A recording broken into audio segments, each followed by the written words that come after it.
Hai cubu lovers, phone kan kamu tiba. Ya, dah kalian lihat ini mobil aku gara-gara rakyat lek cubu lovers tiba dah nak kurem ke iji musahol lama tok gerbang.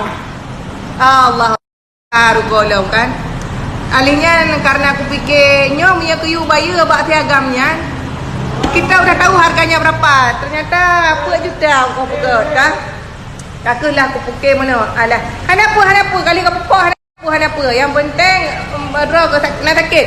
Hana sakit. Oh, kakaklah. Ya Allah, you dia. Kalian tahu apa? Aku harus bayar 4 juta.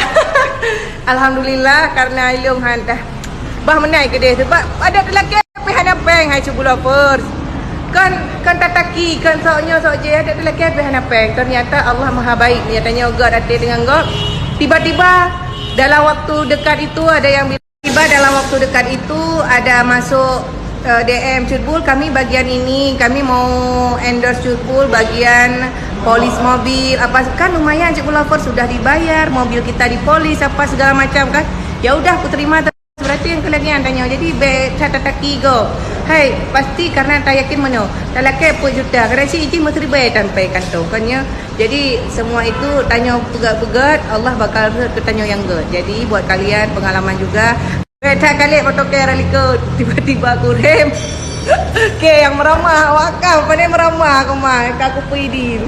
Jadi cubu lovers aku harap sangat jaga jarak sikit ya. Kalau misalkan kalian fans kali mau kejar cubu kejar boleh tapi jaraknya agak jauh sikit. Jangan meramah kayak gini tiba-tiba aku rem kalian tahu dah tahu gue. Ada aku fikir habis tak ada fikir cubu lovers rebah tak ada mandum pula fikir kau arok.